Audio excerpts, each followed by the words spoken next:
jawabannya, libas dia. Nah, maka gagasan civil religion dari Rousseau ini menjadi pretext bagi otoritarianisme.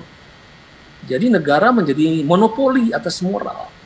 Negara jadi memberi ruang bagi represi, tindakan-tindakan pemaksaan represif. Gitu.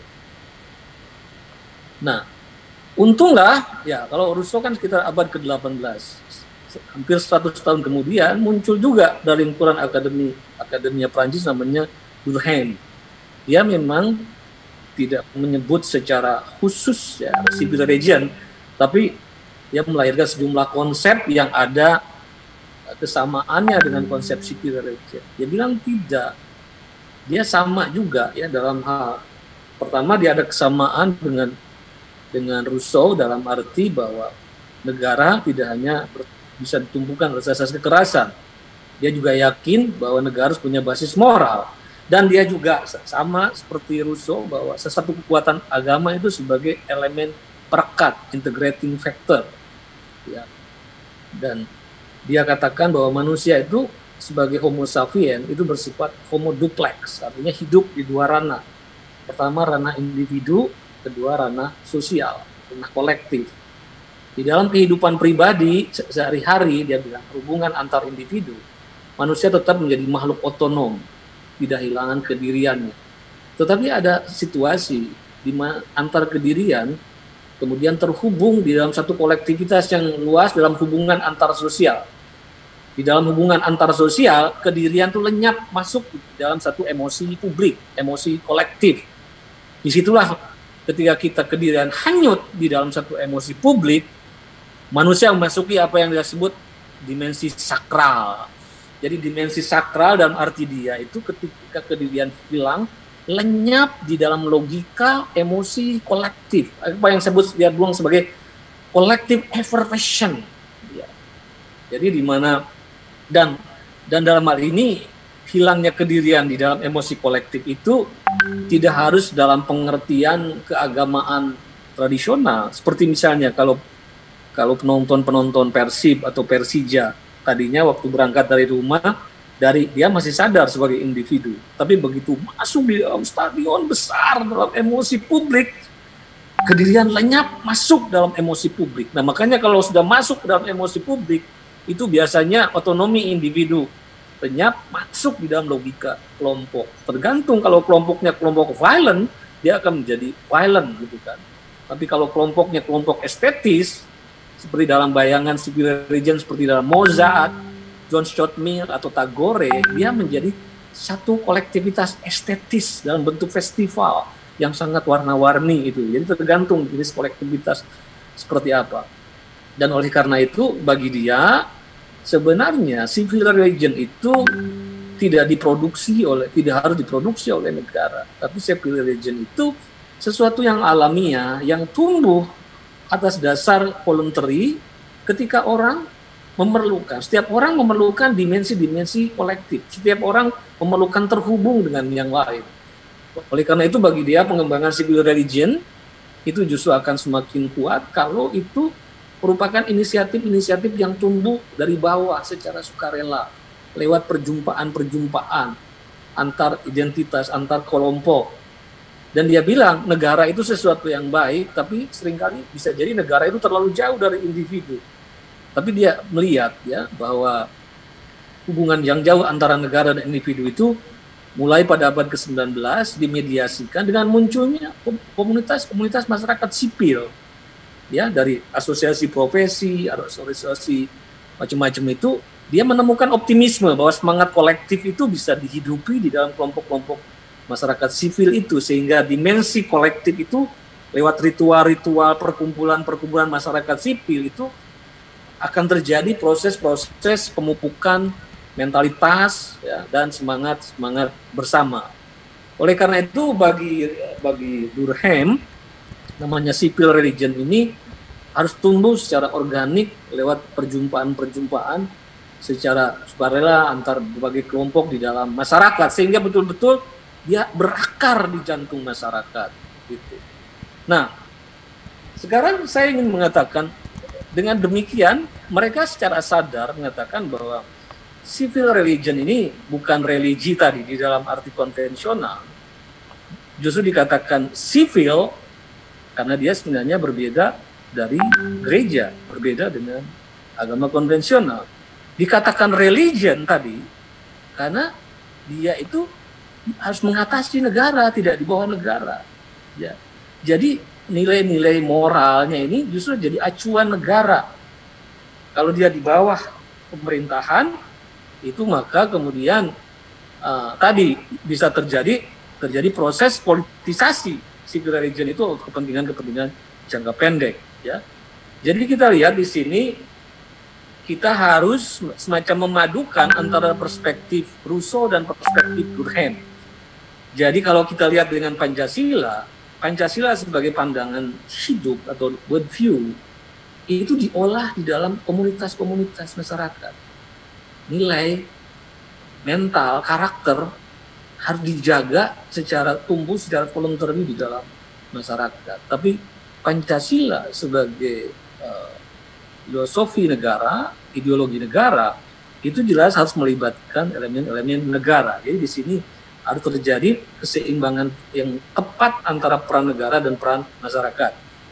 Tapi sebelumnya, meskipun tadi yang dimaksud religion, civil religion ini oleh Rousseau dan Durkheim itu beda dengan agama konvensional, kita boleh bertanya, apakah penggunaan istilah religion itu tepat atau tidak? Sebenarnya saudara, nah ini di luar buku ini, karena tidak semua hal masuk di buku itu, kalau kita lihat lacak akar-akar pengertian religion itu kita akan terperanjat nanti. Ya, kata religion itu dari Latin antiquities, jadi semacam klasik ya, klasik Latin, klasik Romawi purba yang mulai muncul sekitar 100 tahun sebelum Masehi. Religion itu berasal dari kata Latin religio. Nah, religio ini sebenarnya pengertiannya lebih ke sense of right atau moral obligation, kewajiban moral terhadap apapun, terhadap tetangga, terhadap guru, terhadap pemerintah, tapi juga termasuk terhadap gods dalam S gitu. Jadi dan dalam banyak kasus justru religio itu lebih sebagai moral obligation dalam pengertian yang lebih mundane, yang lebih profan, yang lebih duniawi gitu. Nah, ketika itu kemudian Cicero mulai memperkenalkan istilah religio, dia bilang re itu kan artinya again ya, lagi. Lego itu artinya consider atau choose, jadi reconsider, mempertimbangkan ulang, memilih ulang. Tapi kemudian dalam pengertian bahwa bagaimana menjadi mempertimbangkan orang untuk melakukan ketaatan ya yang ketat terhadap tradisi-tradisi kultus, gitu. Baik kultus terhadap yang transenden maupun kultus terhadap kehidupan yang lain.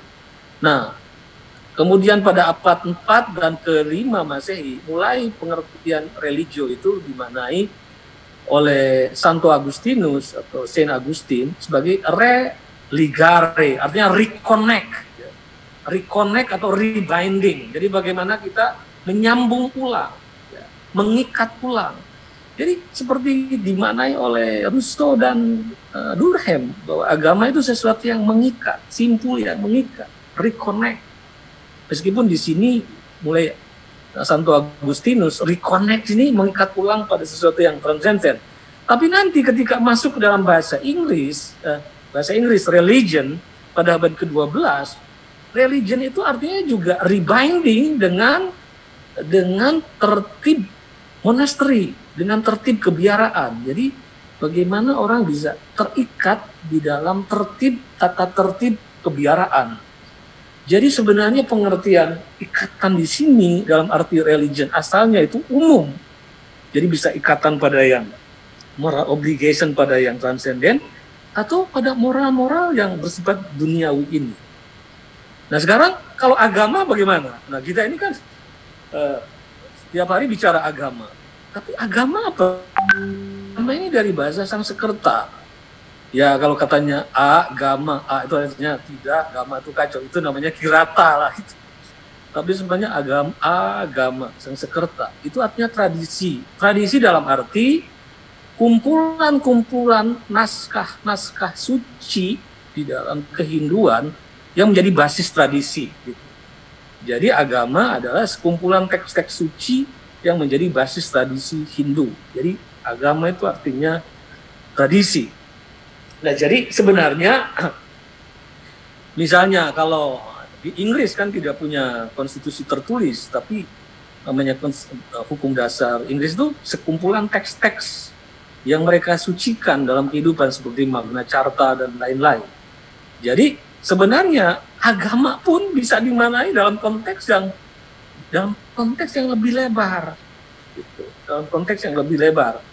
Nah, tapi dengan begitu saya tidak mengingkari bahwa sekarang pengertian religion dan pengertian agama itu sudah sangat menyempit menjadi organized religion yang selalu sifatnya transenden gitu. Nah, itu ya. Jadi sebenarnya kalau kita bawa pengertian religion atau agama dalam konteks-konteks orisinalnya, sebenarnya pengertian civil religion itu juga bisa kita terima gitu. Tapi sekali lagi kalau kemudian kita mau memfikskan pengertian religion dan agama itu dalam pengertian yang belakangan yang lebih sempit, sekali lagi yang dimaksud religion dalam konteks ini kita harus maknai bukan religion dalam arti supernatural, dalam arti denominasional, tapi selalu dalam kaitan dengan religi publik, dalam arti moral, keyakinan, simbol-simbol, dan ritual-ritual yang mengikat segala agama, segala etnis, segala keragaman di dalam satu ikatan publik. Itu pengertiannya seperti itu. Oke, nah sekarang bagaimana dengan Pancasila? Ya? Bagaimana Pancasila sebagai civil religion? Pertama, sebenarnya kalau kita lihat di dalam, kalau tadi kan dalam tradisi masyarakat bagaimana pencarian civil religion dalam konteks sejarah Barat. Ya. Sekarang dalam sejarah Indonesia sendiri bagaimana? Nah, kalau kita lihat misalnya bahwa mayoritas agama di Indonesia yang pemeluk Muslim, sebenarnya civil religion ini punya presidennya paling tidak secara embrionik, ya, secara embrionik di dalam bentuknya yang sangat elementer, yaitu yang disebut dengan Piagam Madinah. Piagam Madinah, di mana ketika Muhajirin hijrah ke Yathrib, kemudian nanti diubah namanya menjadi Madinah, itu di sana kehidupannya sudah sangat heterogen. Tadi berbeda dengan keadaan-keadaan pagan di Eropa. Ya. Itu mungkin juga berbeda ketika Yahudi lahir atau ketika Kristen lahir. Islam ini kan lahirnya agamanya itu belakangan dalam konteks ketika sudah hadir agama-agama lain. Dan di Madinah itu Yahudi ada, Nasrani ada, berbagai kabilah-kabilah, suku-suku ada. Dan ketika Nabi hijrah ke sana, tentu saja penganut Muslim juga bukan sesuatu yang mayoritas. Dan seperti kata Montgomery Watt, bahwa sebenarnya orang Yahudi, Nasrani, pertama-tama tidak melihat Nabi itu, tidak melihat Nabi Muhammad ini sebagai Nabi gitu. Tapi dia sebut Al-Amin, orang yang bisa dipercaya, iya gitu. Tapi tidak dipandang, didudukan sebagai Nabi. Nah kemudian, oleh karena itu di dalam membangun tatanan hidup bersama dalam masyarakat majemuk, kemudian mereka membuat satu konsep yang sekarang menjadi nation cikal bakal, apa yang kita sebut sebagai ummah. Nah, ummah di sini adalah entitas politi dalam arti ini adalah entitas kolektif yang bisa mengikat keragaman tapi dalam satu semangat egalitarian. Nah, konsep umat ini menjadi gagasan awal dari konsep nation, di mana orang bisa dipersatukan bukan atas dasar kesamaan etnis, kesamaan agama, tapi atas dasar perjanjian bersama, mengikuti tentang kesepakatan bersama yang kemudian disebut dengan Piagam Madinah. Dan dalam Piagam Madinah itu disebutkan bahwa yang Yahudi itu umat, yang Nasrani umat, yang Muslim itu umat, dan masing-masing agama berhak untuk mengembangkan agamanya masing-masing. Kalau yang Yahudi diserang, yang Muslim ikut membela. Kalau yang Nasrani diserang, ikut membela. Begitu dan selanjutnya. Unmute audio. Currently unmuted. You are currently on the button. To click this button, press Ctrl E. Perwujudan Gallery view button. Menu bar Apple. Zoom us meeting. Eri Firdaus view. Meeting. Enter key on enter minimum. Gallery view. Mute audio. Mute audio. Currently unmuted.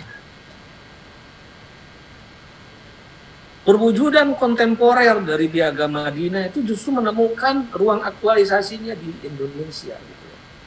Karena kita lihat begitu kita para pendiri bangsa bertemu di BPUPK, PPKI, itu sebagai kalau sebut pendiri bangsa kata Noto Nagoro itu elemennya 3, utama anggota BPUPK, PPKI dan mereka yang ikut merumuskan teks proklamasi. Nah kalau kita lihat paling tidak di BPUPK PKI itu baik dari segi agama maupun dari segi etnis itu sudah sangat beragam. Dan ketika kita merumuskan konstitusi kita harus mencari titik temu. Dan saya kira di sini konteksnya berbeda dengan konteks ketika civil region diartikulasikan oleh Rousseau. Ketika itu abad pencerahan, pencerahan kemudian kan diikuti oleh era yang disebut dengan pencerahan itu kan basisnya adalah reason, science, humanism, and idea of progress. Reason, science, humanisme, and progress. Gitu. Jadi oleh karena itu agama kemudian tersingkir dari ruang publik, diisi oleh reason, science, humanism, and progress.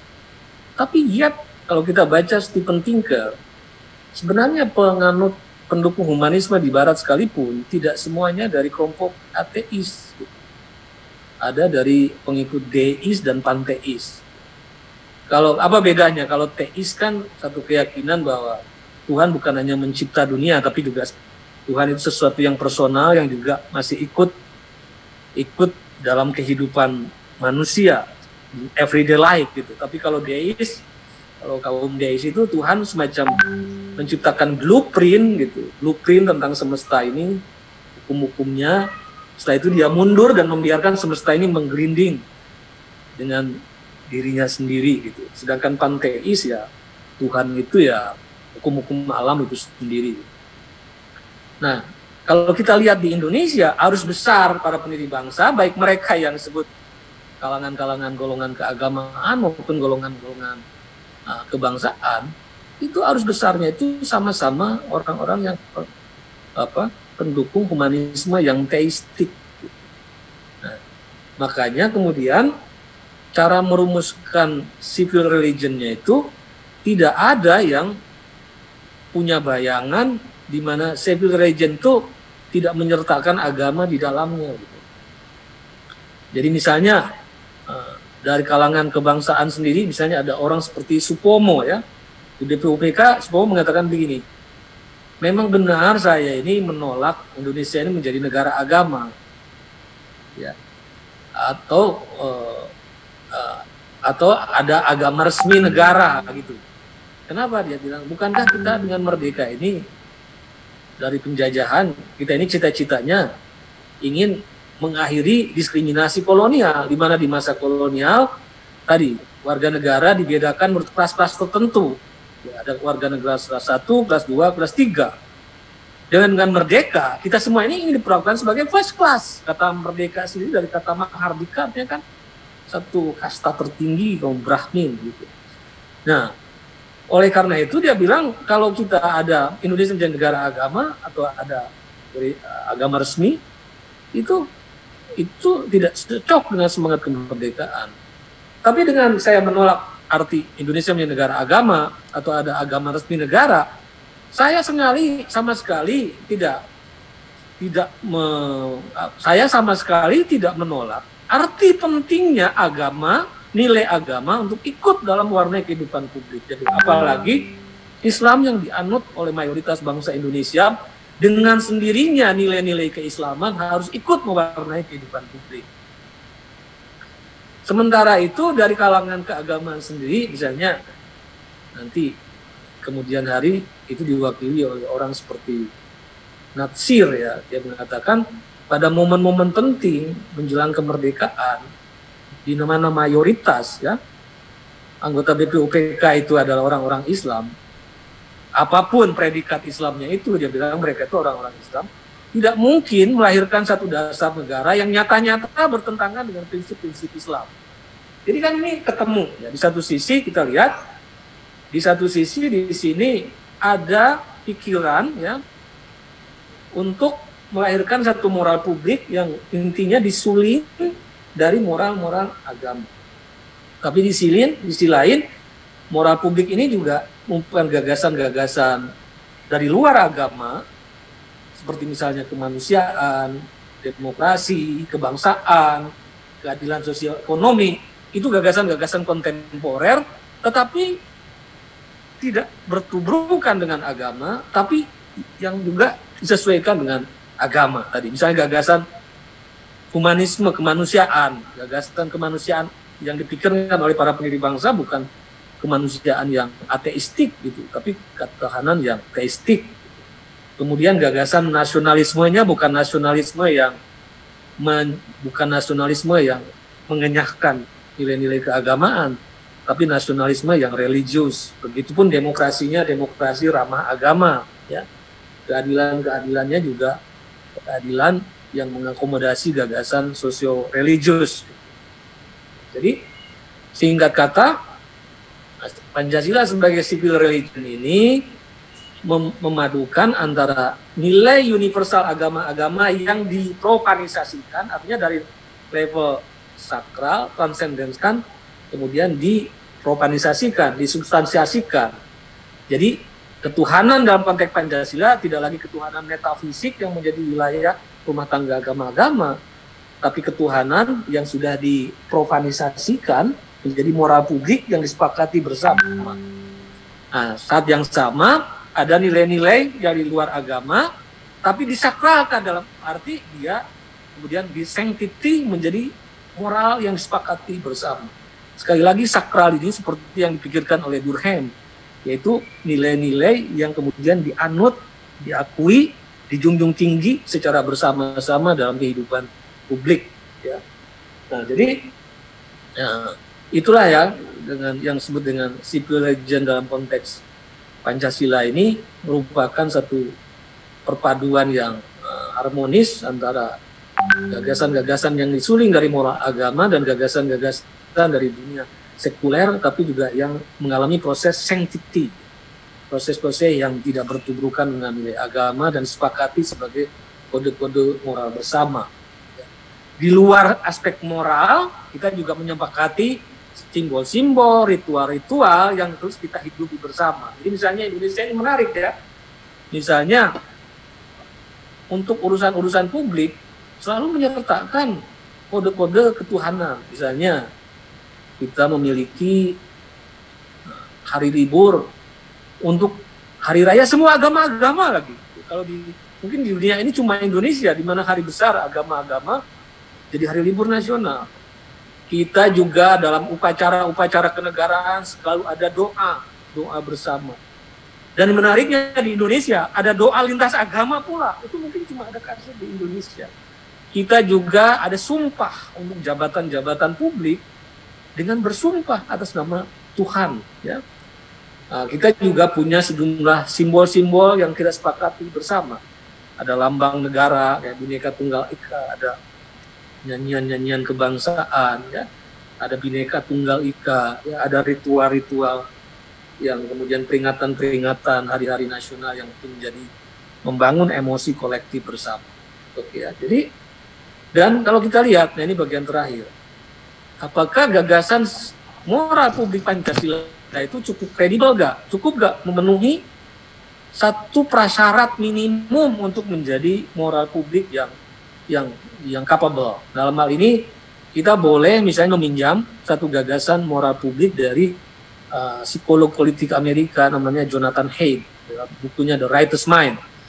Dia bilang masyarakat majemuk bisa dipersatukan ya dalam satu ikatan moral yang paling tidak memiliki semacam 6 inti moral publik bersumber pada matrik moral yang mengerucut pada 6 nilai inti.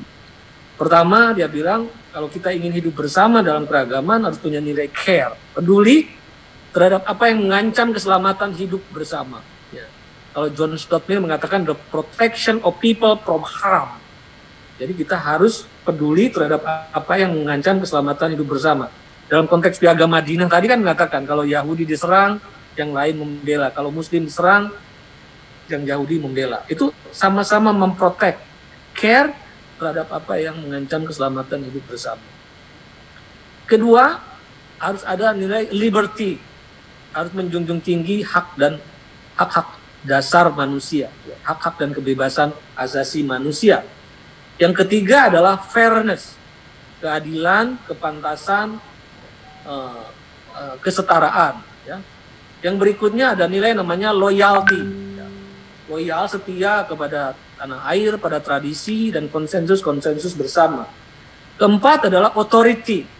Kita harus punya ketundukan pada otoritas yang kita sepakati bersama. Tidak boleh main otot sendiri, tidak boleh mengambil jalan sendiri-sendiri. Kita harus tunduk pada otoritas yang kita sepakati bersama. Yang berikutnya adalah ada nilai namanya sanctity, nilai-nilai yang disucikan bersama. Suci di sini bukan hanya tadi suci dalam arti keagamaan, transendental, tapi sesuatu yang sangat dimuliakan. Misalnya di dalam liberalisme, nilai yang dianggap disucikan ini adalah freedom, gitu. Kalau di dalam komunisme, nilai yang paling disucikan ini sama rata, sama rasa. Misalnya. Coba kita lihat. Dari 6 matrik moral yang moral publik yang dibawakan oleh Jonathan Haidt, kita lihat semuanya terkandung di dalam Pancasila. Sila pertama, ketuhanan, itu mewakili nilai sanctity. Jadi memang di Indonesia nilai ketuhanan selain merupakan sesuatu yang sakral, dia kemudian disakralkan sebagai sesuatu yang dimuliakan di ruang publik. Jadi di Indonesia ini ada 2 nilai yang dianggap paling disucikan. Secara vertikal itu adalah ketuhanan, secara horizontal itu namanya gotong royong.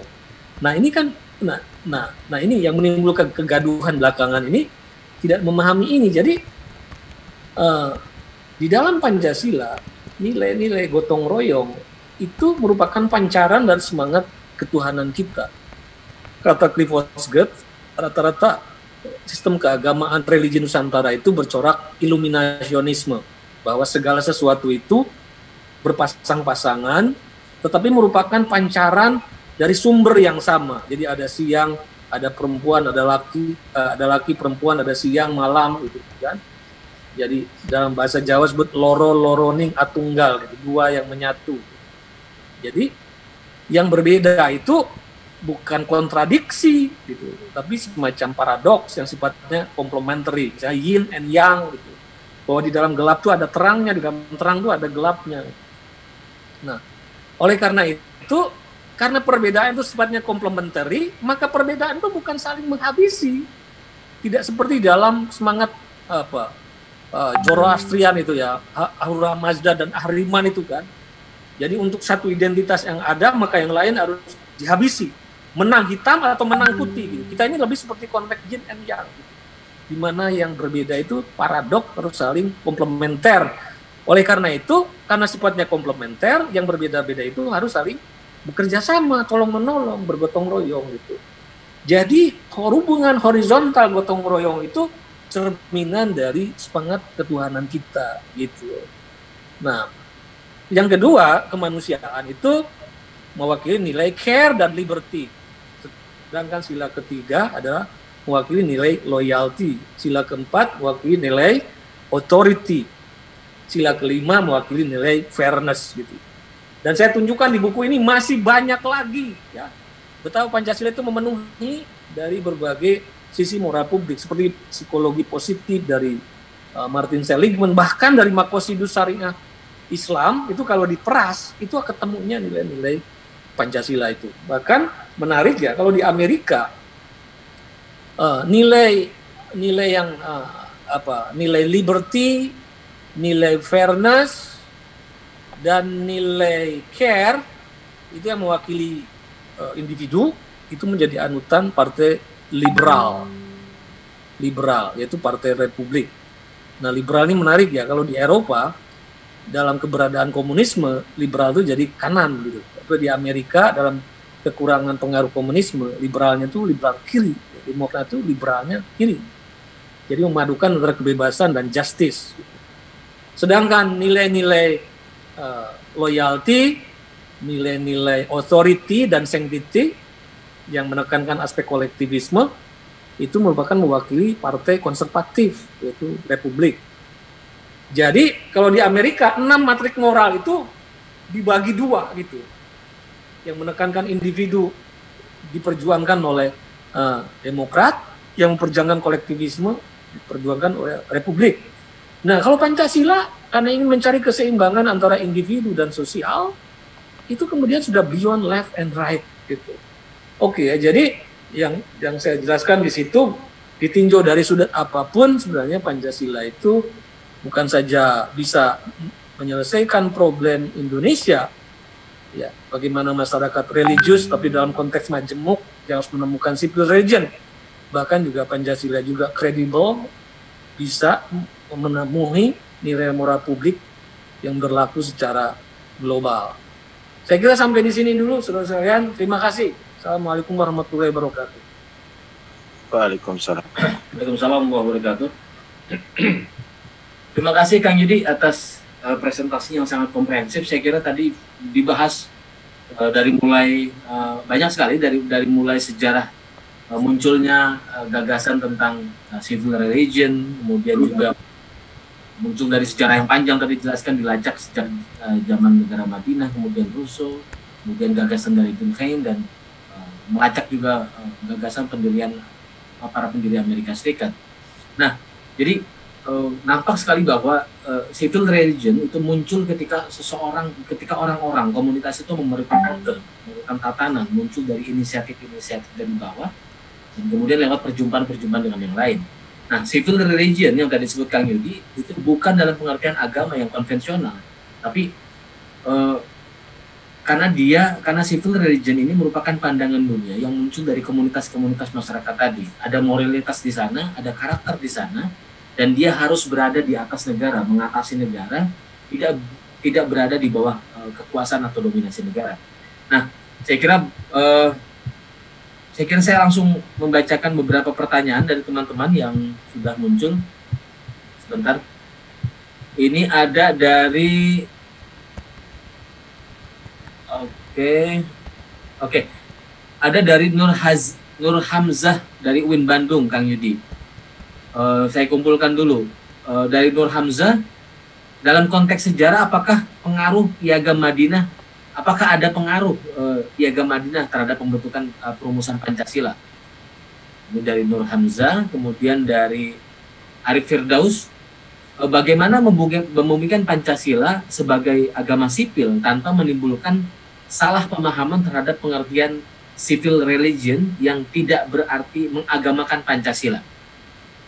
Dari Firdaus. Kemudian yang ketiga itu dari Aan Khan, bagaimana civil religion mengcounter ideologi transnasional yang berkembang saat ini, Kang Yudi, khususnya ideologi Islam transnasional? Ini ada satu lagi nih, nanggung ini 4 ini dari Dr. Muhammad MA, ini nggak tahu dari mana asalnya, mempertentangkan agama dan Pancasila. Ini saya kira mungkin komentar ya. Mempertentangkan agama dan Pancasila adalah sebuah hal yang kontraproduktif. Pancasila dan agama memang merupakan 2 hal yang berbeda. Pancasila merupakan hasil rumusan manusia yang berdasarkan pada pencarian akal dan perenungan hati, sedangkan agama berasal dari Tuhan. Agama adalah sesuatu yang sakral, sementara Pancasila ada yang profan. Namun demikian, meski memiliki perbedaan substansial, tidak lantas berarti keduanya saling bertentangan. Kehadiran Pancasila juga tidak lantas diartikan sebagai upaya menghapus agama. Pancasila sebagaimana kerap disebut sebagai catatan sejarah, lahir karena proses negosiasi antara kaum Islam dan sekularis. Itu komentar saja. Terus dari teman dari Ambon ini, dari Kenal, Abang Kenal, menarik pandangan tentang Pancasila sebagai agama sipil atau moral publik. Saya kira tantangan selanjutnya adalah bagaimana mereformulasi pandangan-pandangan Kang Yudi ini agar dapat dibumikan di dunia pendidikan. Mungkin dapat dibuat semacam kurikulum atau modul yang lebih sederhana, sehingga enak dipahami dan terima. Oke, baik Kang Yudi, silakan. Ya, pertama, penyebutan Pancasila sebagai civil religion ini memang harus dengan kehati-hatian tingkat tinggi ya. Kehati-hatian tingkat tinggi. Mungkin ini tidak disebut di dalam dokumen sosialisasi negara ya. Karena level berpikir masyarakat kita kan macam-macam. Tapi sebenarnya kalau kita melihatnya dalam kerangka berpikir akademik ya, jadi sebenarnya ada untungnya juga penyebutan civil religion ini untuk menimbulkan kesan tadi bahwa sivilitas kita ini tidak terpisah dari moral keagamaan gitu. Sebenarnya menurut saya ya, bahwa memang dulunya juga sejak istilah ini diungkapkan bahwa tadi justru berangkat dari pengandaian bahwa agama itu punya kekuatan besar sebagai semen pengikat. Itu kan asalnya kenapa istilah religi ini dipakai oleh Rousseau dan Durkheim. Dan kita lihat ya, misalnya Robert Putnam juga mengatakan di Amerika justru awal pertama kali orang warga Amerika bisa menjadi warga negara yang baik itu justru karena mereka menjadi member dari gereja, dia bilang. Karena orang-orang yang berlainan ras, etnis, warna kulit, ketika masuk di dalam gereja, dia ternyata bisa bertemu dengan orang yang berbagai macam latar belakang. Oleh karena itu rasa persaudaraannya itu dengan cepat meluas. Nah, misalnya di Indonesia sendiri kita lihat, kita bayangkan ya Indonesia bagaimana bisa dipersatukan tanpa elemen-elemen pengikat dari agama ya. Jadi orang dari Aceh sampai Papua ya, kan antara lain bisa diintegrasikan secara vertikal karena terhubung dalam jaring-jaring keagamaan, jaring-jaring PGI, jaring-jaring KWI, jaring-jaring Muhammadiyah, jaring-jaring NU dan lain-lain gitu kan. Jadi jaringan paling tidak secara vertikal. Nah, jadi negara sudah banyak ditolong oleh jaringan agama untuk mengintegrasikan orang yang begitu beragam dengan begitu luas, diikat secara vertikal. Jadi religi itu kan satu ikatan tadi, reconnect, rebinding. Tinggal bagaimana secara horizontalnya itu juga tadi kita perluas dengan perjumpaan dialog antar agama dan lain-lain. Tapi one step, agama sudah menjadi satu jaring-jaring integrating factor ya. Oleh karena itu jangan coba-coba Indonesia ini memperadabkan Pancasila dengan agama. Kalau sekarang Pancasila masih eksis, itu kan lain karena masih ditopang oleh kelompok-kelompok agama yang mayoritas gitu. Coba misalnya kalau NU, Muhammadiyah, PGI, KWI menolak Pancasila, ambruk itu Pancasila itu. Makanya jangan coba-coba menghadapkan antara Pancasila dan agama. Justru negara harus minta tolong tadi. Saya jangan sudah menjelaskan ini. Minta tolong komunitas-komunitas agama itu untuk membekali umatnya, ya, supaya mempersiapkan umatnya juga untuk siap memasuki pergaulan publik. Nah, kalau komunitas agama itu sudah membekali umatnya untuk memasuki pergaulan publik dengan mematuhi perjanjian bersama itu, nilai-nilai bersama, sebenarnya orang mematuhi nilai Pancasila itu motifnya mau motif agama, mau apapun, yang penting kan realisasinya dalam kehidupan publik ya damai, rukun, bisa mencari titik temu gitu. Kalau tindakannya atas dasar motif agama, ya silakan aja, yang penting kan aktualisasinya di ruang publik.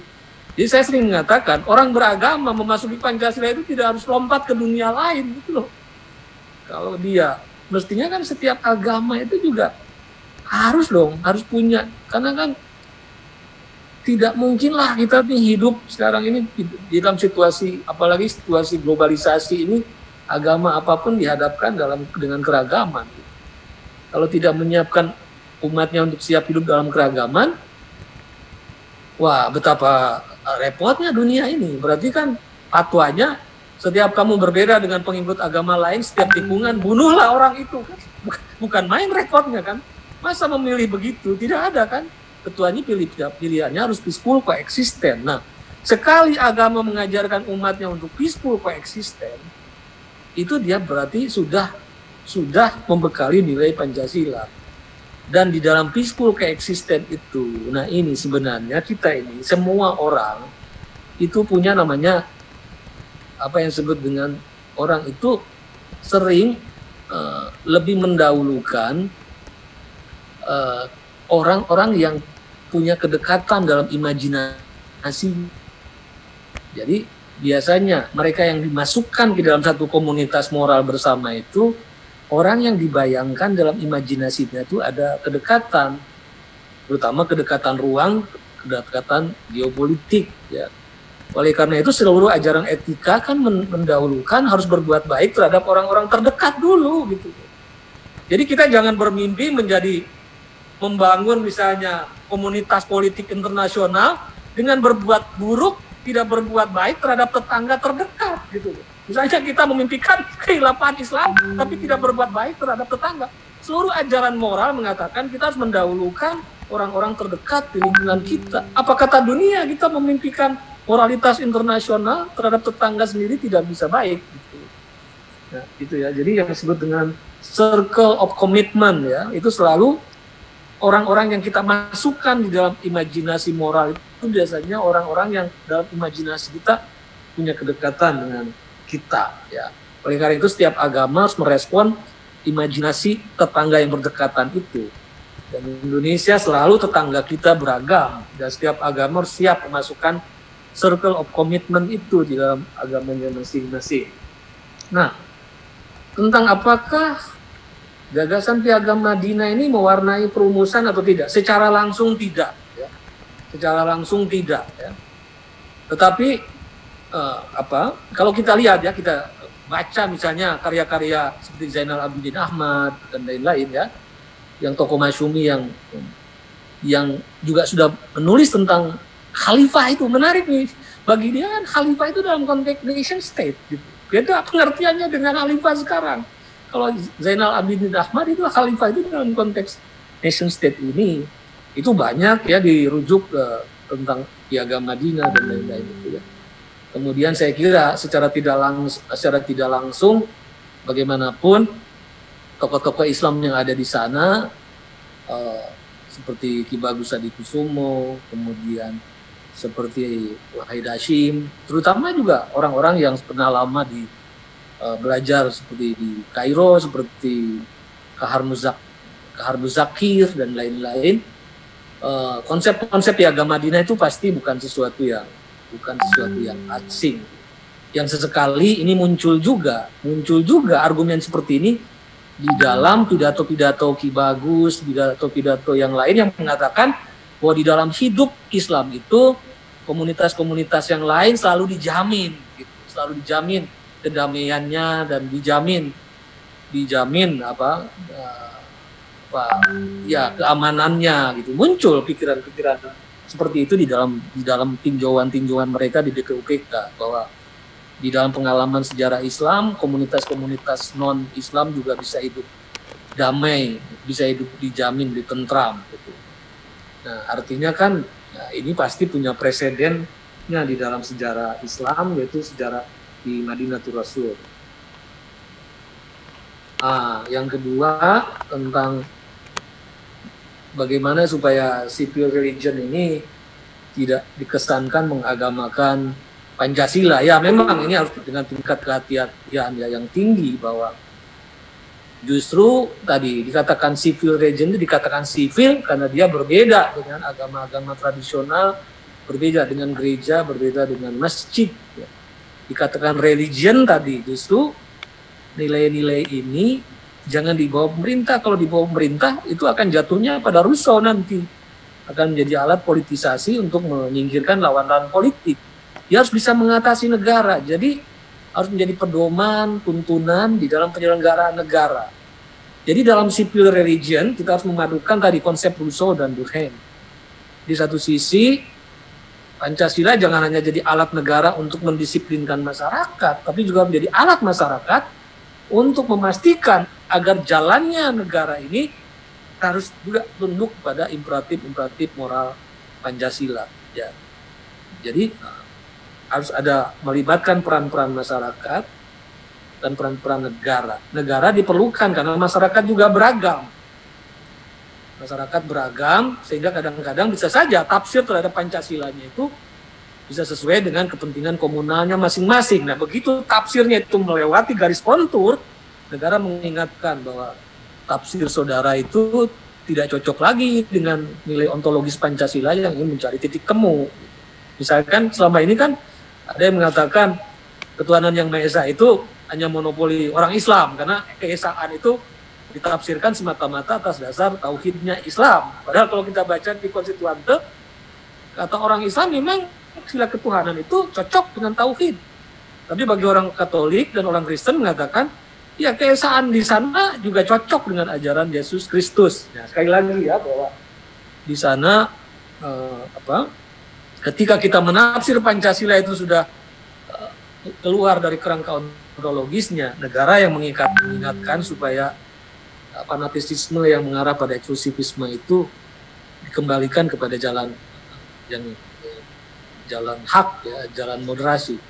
Nah, sebaliknya, kalau kita ingin memastikan bahwa jalannya negara ini sesuai dengan cita-cita negara, maka harus ada kemampuan dari masyarakat untuk mengecek, untuk mengontrol kebijakan-kebijakan negara. Ya, jadi civil region harus dilihat seperti itu, bukan berarti mengagamakan Pancasila. Ya, kalau itu dirasa membuat kekeliruan pengertian, makanya saya kira dalam dokumen-dokumen resmi mungkin tidak perlu disebut civil region, mungkin disebut moral publik aja, meskipun moral publik merupakan reduksi terhadap civil region, karena tadi itu civil region isinya bukan hanya kode-kode moral tadi, ada simbol, ada ritual, ya, ada keyakinan-keyakinan yang hidup di ruang publik. Intinya kan bagaimana kita bisa masuk tadi pada emosi publik, rasa solidaritas, punya empati. Itu kan bukan hanya elemen moral kan. Kita ini kayak 17 Agustusan, Panjat Pinang, tarik tambang, kelihatannya sepele, tapi itu yang membangun imajinasi publik. Nah, jadi ada kayak agamanya, ada ritualnya, ada simbolnya, ada keyakinan-keyakinan yang dihidupkan di dalam ruang publik yang bukan dulu aspek inti moralnya. Meskipun memang dalam civil region yang paling pentingnya itu aspek moral. Agama dan Pancasila saya sudah jelaskan tadi. Saya kira itu, terima kasih. Iya, kalau agama sipil ini masuk ke dokumen negara bisa banyak tafsir ini kan, repot ini.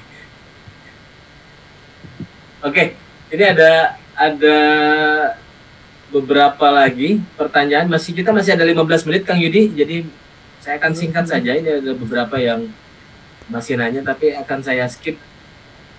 Oke, ini ada dari Bapak Ferdiansa dari Kemenko PMK. Apakah upaya lembaga eksekutif selama ini, baik kebijakan dan program yang berusaha membumikan Pancasila sudah optimal di kacamata Prof. Yudi Latif?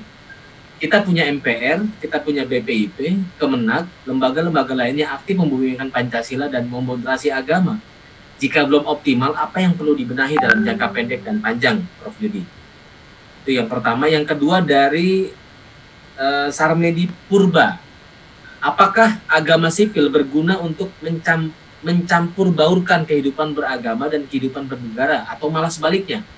Menurut hemat saya, masalah kita di Indonesia adalah amburadulnya antara kehidupan beragama dan bernegara. Nah, yang terakhir, satu saja yang terakhir, ada dari Suryandaru. Mengapa kita mengakui keberagaman agama tetapi membatasi agama yang diakui, Kang Yudi? Oke, saya kira itu. Oke, saya mulai dari yang terakhir ya. Ya. Sebelum lupa.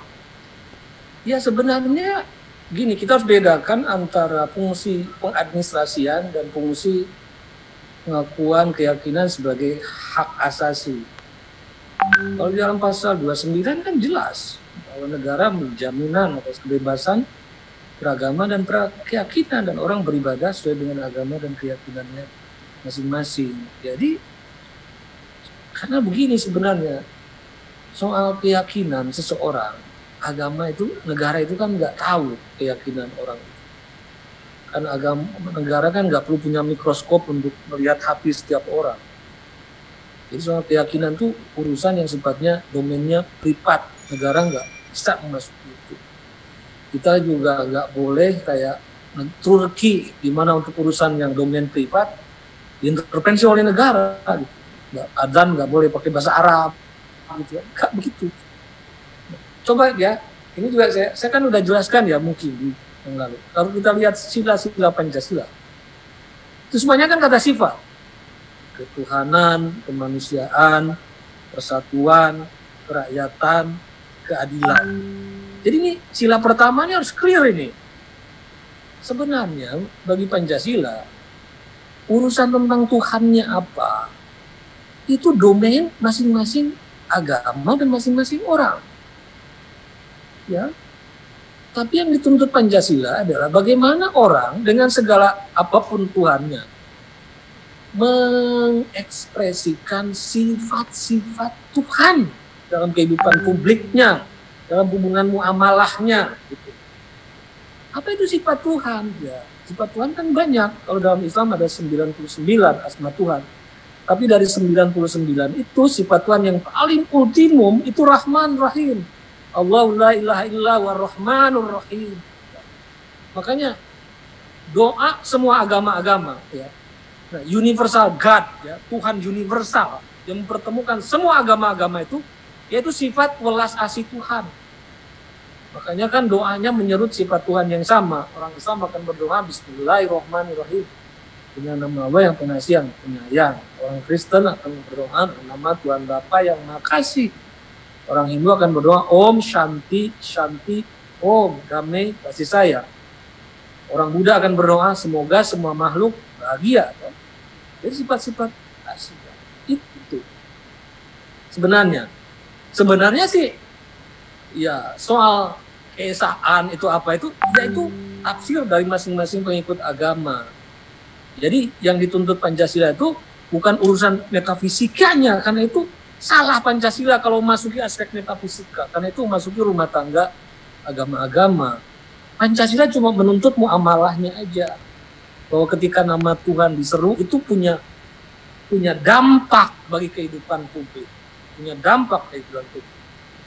Dan tadi itu salah satu dampak dari agama kehidupan publik itu apa? Sebagai semen perangkat sosial itu. Ya sih, buku dengan agama itu harus bisa memperkuat integrating factor.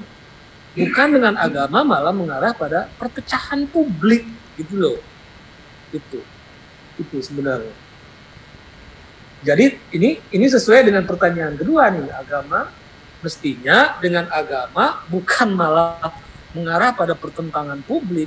Fungsi agama itu mengarah kepada pertautan, kohesi sosial. Nah, memang di sini tadi bahwa agama kita kemudian di dalam ekspresi publiknya harus menjadi apa yang disebut dengan religions of humanity. Keagamaan yang menjunjung cita-cita kemanusiaan. Yang di dalam Piagam Madinah jelas-jelas itu bahwa pertama kana nasu ummatan wahidah. Setiap umat itu, setiap manusia itu umat yang sama. Bahkan di dalam Islam bukan saja umat ini bukan hanya menyangkut semua manusia apapun agama yang disebut umat. Bahkan flora fauna aja disebut umat. Wa ma min dabatin fil ardi wala ta'irun yatiru bijanahi illa umamun amsaluhu. Tidak ada binatang melata dan burung-burung yang mengepakkan sayapnya di angkasa, melainkan mereka juga umat seperti kamu. Tuh, coba. Jadi di sini ada menjadi religions of humanity, religion of humanity. Nah, kalau sekarang kadang-kadang kan kita ini jadi religion apa? Mungkin religion of dehumanisasi barangkali. Di mana ketika nama Tuhan diseru justru tidak mengejarkan kasih, tapi mengejarkan perpecahan. Saya duga itu dilihat ditinjau dari sudut agama pun itu bukan moral agama yang dikehendaki.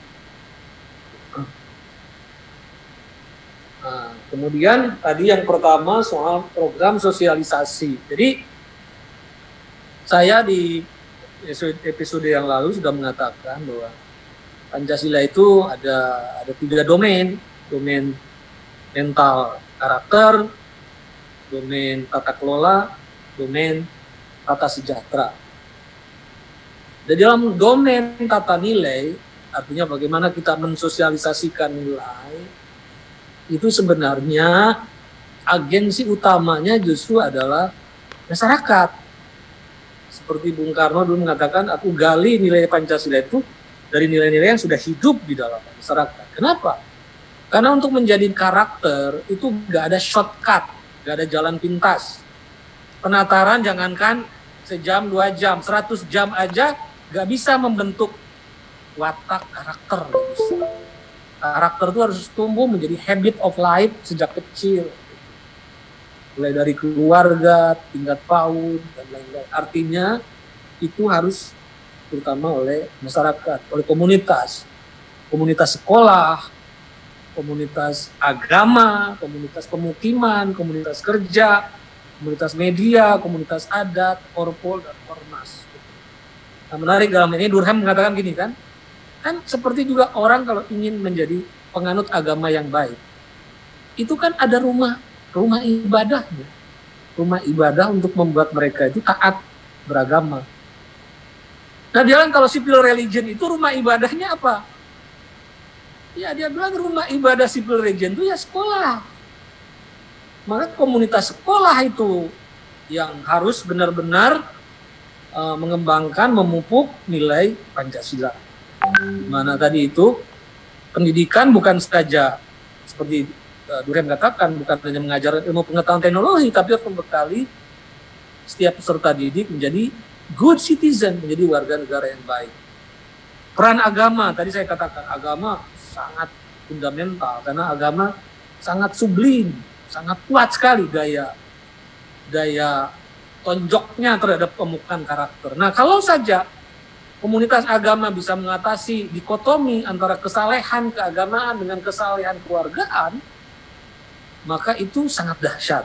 Justru tadi kritik dari Rousseau kan mengatakan akibat pemisahan antara negara dan gereja itu membuat kesalehan keagamaan itu terpisah dengan kesalehan keluargaan. Nah, mestinya orang yang punya kesalehan keagamaan itu juga harus sekaligus menjadi pijakan untuk membentuk kesalehan keluargaan. Makanya kalau Kiai Haji Wahab Hasbullah kan mengatakan cinta tanah air itu sebagai ekspresi bagian dari iman gitu. Jadi bahwa kita itu kan diciptakan di sini itu namanya kan wakil Tuhan, khalifah Tuhan, harus merawat, memakmurkan, mencintai tanah air ini. Nah, kalau mencintai tanah air ini berarti termasuk mencintai segala makhluk dengan segala keragaman yang ada di dalamnya.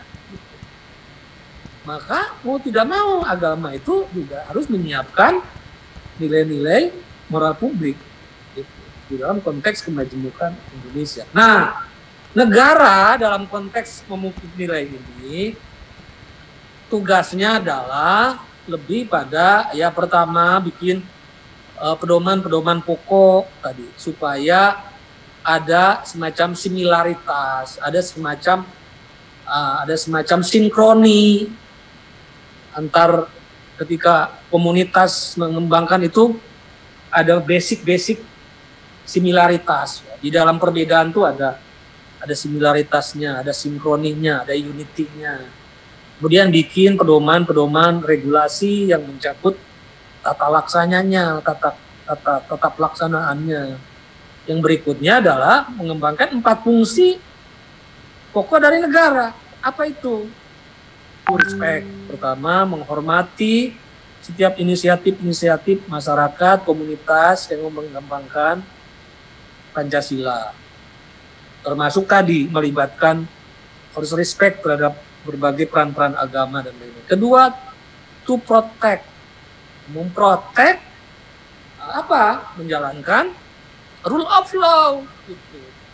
Jadi kalau misalnya konstitusi mengatakan keyakinan agama-agama dijamin, maka negara harus memprotek itu. Harus protek itu. Jadi Jangan kita ini, misalnya negara terus mensosialisasikan pasal 29, tapi begitu ada kasus-kasus kekerasan antar agama, negara tidak memprotek kelompok-kelompok yang teraniaya. Memprotek, to respect, to protect. Yang berikutnya to facilitate. Nah, jadi misalnya ada BPIP, ada NPR, lebih baik difasilitasikan, tidak harus semuanya in-house. Nah, BP7 itu dulu kan semuanya in-house, negara yang menatar, negara ngambil inisiatif, manggala negara. Itu tidak cocok dengan perkembangan apalagi hari ini, di mana kecepatan bereaksi itu penting. Memfasilitasi aja, negara memfasilitasi sinias-sinias, memfasilitasi pusat-pusat studi Pancasila, kelompok-kelompok agama. Jadi ketimbang logistik ini dipakai untuk birokratisasi internal yang membuat overhead-nya kemahalan, lebih baik dana-dana itu dijadikan fasilitasi untuk memungkinkan Pancasila itu digerakkan oleh semua. Dan di dalam konteks ini juga sebenarnya badan-badan itu termasuk NPR di dalam konteks komunitas kerja tadi juga bisa melibatkan lembaga-lembaga existing gitu kan. Jadi kayak BPIP tadi, BPIP itu merumuskan pedoman kunci, tapi yang mengeksekusinya tidak harus mencerabut fungsi-fungsi yang existing. Jadi kalau untuk calon-calon pegawai negara itu bisa oleh pelatihannya oleh LAN. Kalau calon pemimpin pelatihannya oleh Lemhanas.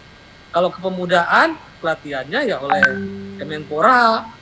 Kalau untuk kemasyarakatan ya oleh Kesbangpol. Tapi kalau untuk pendidikan ya untuk Kemendikbud dan Kemenag gitu. Jadi pedoman pokoknya aja, yang mengeksekusinya tidak harus in-house BPIP atau MPR sendiri. Dengan begitu Pancasila itu dikembangkan oleh berbagai inisiatif sesuai dengan semangatnya, yaitu dengan semangat gotong royong. Ya, jadi kita nggak bisa lagi ada institusi yang begitu gigantis yang memonopoli semua pelayanan dan inisiatif Pancasila. Karena segala sesuatu yang sifatnya monopoli itu kurang kreatif, kurang inovatif, kurang atraktif. Jadi libatkan berbagai komunitas sehingga Pancasila itu lebih atraktif, lebih sesuai dengan perkembangan zaman, dan lebih mendorong daya-daya kreatif dari berbagai kalangan. Saya kira itu saja. Terima kasih. Assalamualaikum warahmatullahi wabarakatuh. Waalaikumsalam warahmatullahi wabarakatuh. Terima kasih Kang Yudi Latif atas jawaban dari pertanyaan teman-teman semuanya. Ada beberapa yang tidak bisa dijawab karena pertama saya lihat ada semacam irisan dan ada beberapa yang sudah dijawab seperti tadi soal pelabelan Pancasila sebagai kalimatun sawa. Itu kan berkali-kali ditegaskan bahwa Pancasila adalah sebagai titik temu, titik tumpu, dan titik tujuh. Itu Assalamualaikum warahmatullahi wabarakatuh. dari pembahasan ini. Nah, Bapak Ibu dan teman-teman sekalian, uraian tentang agama sipil, jadi tadi saya kira nampak bahwa yang penting dari penjelasan ini adalah soal moralitas publik, soal kerjasama, soal bagaimana kita mengejawantahkan sifat-sifat robbaniyah, sifat-sifat ketuhanan, kasih sayang, welas asih ketika berhadapan dengan orang lain, ketika kita berdoa, ketika kita juga berhubungan, bergaul dengan orang lain. Jadi yang dituntut Pancasila itu bukan soal aspek metafisik seperti kata Kang Yudi, tapi yang dituntut adalah urusan muamalah sosialnya, urusan hubungan sosialnya, ada dampak rekatan sosial dan bukan pada soal jadi agama itu tidak mengarahkan orang pada perpecahan publik. Jadi agama harus dijadikan semacam simpul solidaritas untuk menjunjung cita-cita kemanusiaan yang menuntun manusia ke arah dunia yang hidup yang lebih harmonis. Jadi saya kira konteksnya itu. Nah, tadi di akhir ditegaskan bahwa konteks pemupukan nilai-nilai Pancasila itu ditanggung bebannya terbesar kepada sekolah, teman-teman guru. Ini saya kira kan ada banyak sekali teman-teman guru yang ikut lokakarya sekolah harmoni kita. Ini juga jadi punya semacam PR besar untuk membumikan Pancasila pada anak-anak didik. Lalu kemudian di rumah dan seterusnya di komunitas masyarakat. Saya kira itu teman-teman sekalian, Bapak Ibu dan teman-teman sekalian, kesimpulan kita pada sore ini, dan kita akan ketemu lagi tanggal 15 hari Selasa 15 September untuk kuliah umum yang keempat. Nah, sebelum lupa saya ingin sampaikan Saya tunggu refleksi teman-teman atas kuliah Kang Yudi Latif pada sore ini. Sampai jam 9 malam ya. Di chatroom saya sudah sampaikan ke psikorg@gmail.com. Silakan sampai jam 9 malam ini saya tunggu refleksinya, dan kita ketemu lagi sampai 2 minggu yang akan datang. Terima kasih. Assalamualaikum warahmatullahi wabarakatuh.